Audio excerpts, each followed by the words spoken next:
сәлеметсіңдер ме? Бүгін 3-ші сыныптың орыс тілі сабағы 47-ші сабағын өтетін боламыз. Алдымен каналға тіркеліп, лайк басып, комментарий қалдыруды ұмытпа. Бүгінгі тақырып сказки Пушкина, яғни Пушкин ертегілері. Бірінші тапсырма послушай, тыңда. Александр Сергеевич Пушкин – великий русский поэт и писатель. В детстве маленькую Саша очень любил слушать сказки, которые ему рассказывала няня Арина Родионовна. Став поэтом, он написал разные чудесные сказки. Его сказки знают и любят люди из разных стран. По сказкам Александра Сергеевича Пушкина созданы мультфильмы, кинофильмы и спектакли. Александр Сергеевич Пушкин, яғни Александр Сергейұлы Пушкин, ол атақты жазушы және де ақын болған екен. Ол балалық шағында өте ертегілер тыңдауды ұнатқан екен. Оған ол ертегілерді оның күтушісі Арина Родионовна деген кісі оқып береді екен.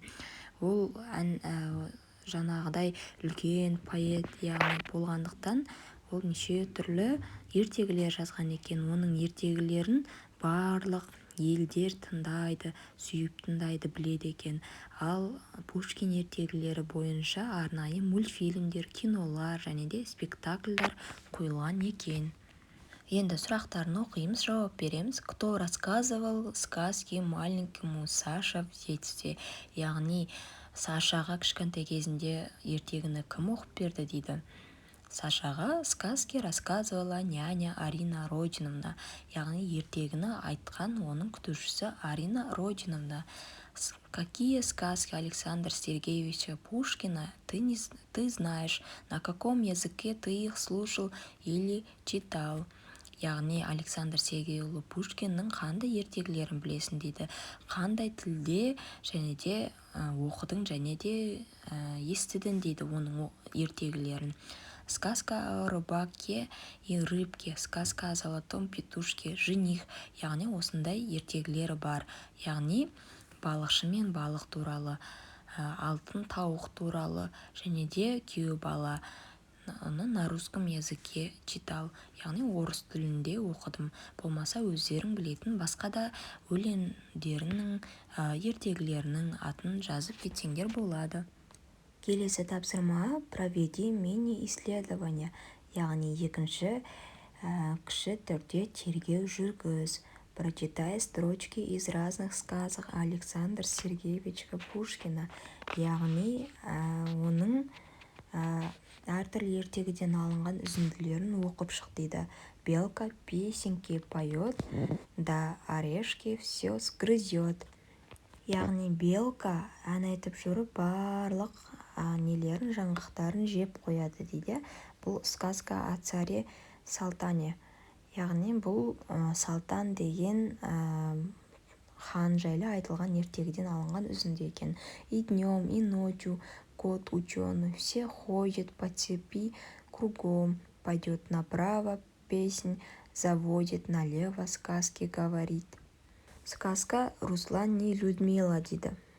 Яғни ақылды мысық күн демей, түн демей бір нәрсені айналап, бір жерді айнала беріп, ары бері жүріп, жаңағыдай өлең шығарады екен.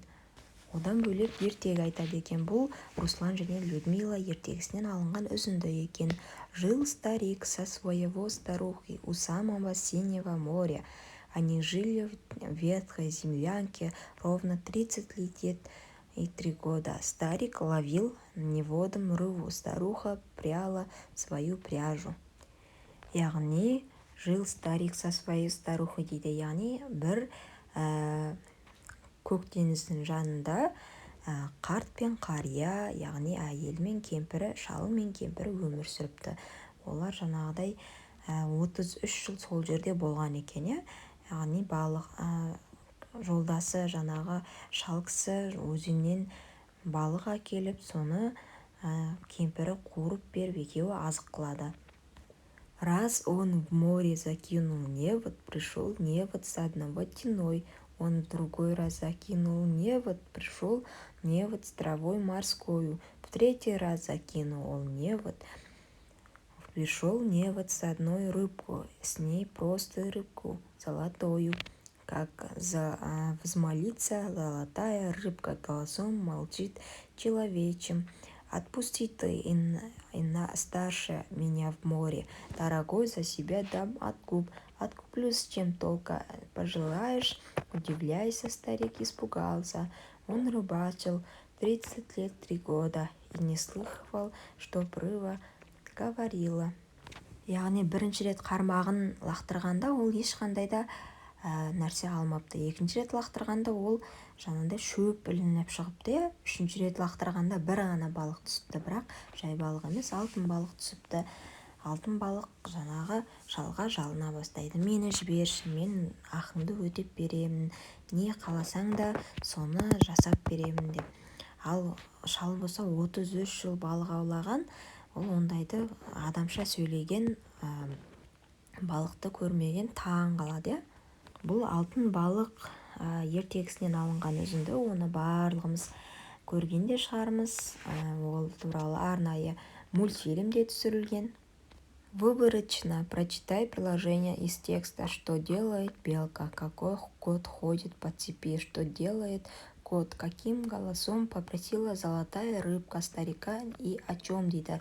Яғни таңдаулы түрде жай ғана текстің біреуінен бір ғана сөйлемді ал дейді. Белка не істеп жатыр дейді. Мысық болса не үшін бір ненің бойында айналып жүр дейді. Мысық не істеп жатыр дейді. Қандай дауыспен алтын балық шалдан не сұрады дейді.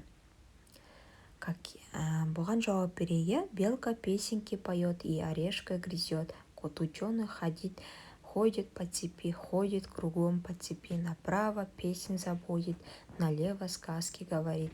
Золотая рыбка человечьим голосом попросила старика отпустить на море. Яғни белка өлең айтып өзінің жаңғақтарын жейді. Ал кот ученый, яғни ғалым мысық бір ненің бойында жүр. Не үшін жүр ол? Себебі оң жағынан бір жағынан өлең шығарып жатса, екінші жағынан ертегі айтып жатыр. Ал алтын балық адамның даусымен шалға мені жіберші деп сұрады, я? Какие чудеса есть в сказке? Расскажи о них, запиши в тетрадь то чудо, которое тебе понравилось. Яғни бұл ертегілерде қандай бір керемет нәрсе бар дейді. Чудо деген, яғни елестету мүмкін емес сияқты жаңағыдай миға сыймайтын нәрселері. Яғни қиял ғажайып ертегілері былай айтқанда. Енді сен қандай қиял ғажайып ертегісін білесің дейді. Ол жайлы дәптеріңе жаз, өзіңе ұнаған дейді. Золотая рыбка, которая говорит по-человечески. Маған ұнағаны алтын балықтың адам тілінде сөйлегені дейді. Үшінші тапсырма. Соедини слово его лексическое значение. Яғни сөзді өзінің лексикалық мағынасымен бірге қос дейді. Землянка. Жауабы қандай болады? Жауабы жилище, вырытое в земле. Яғни жерде өсетін өсімдік түрі. Невод. Сеть для ловли рыб. Яғни невол деген қармақ. Яғни қармаққа арналған жаңағыдай тор. Балық арнауға арналған тор екен. Откуп деген плата за что-то дейді. Яғни сатып алу, бір нәрсенің құнын беру. Ал тина деген зеленые водоросли в воде.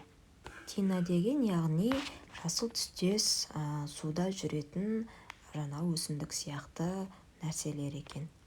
Төртінші тапсырма. Допиши слова, где жили старик со старухи у самого синего моря, в ветхой на землянке. С чем пришел невод первый раз, во второй раз, во третий раз? С тиной какой? С тиной одной. С травой какой? С травой морской. С рыбкой какой? С рыбкой золотой. Яғни сөйлемдерді бұл жерде толықтырып жаз дейді. Жаңағы ертегілерді оқып отырып, біз осы сөйлемдерді осылай толықтырып шықтық. Яғни шал мен кемпір қай жерде өмір сүрді дейді.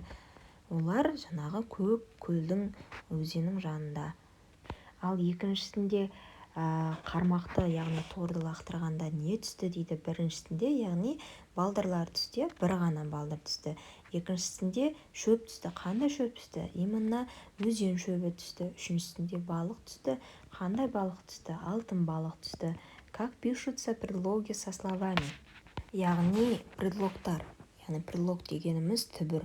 Түбір сөздермен қалай жазылады дейді. Мысалы старше, старик, яғни үлкен, қарт, үлкен деген сөзден шығып тұр ғой, иә? Осымен бүгінгі сабағымыз аяқталды. Қарағандарыңа рахмет, назарларыңа рахмет. Сау болыңдар.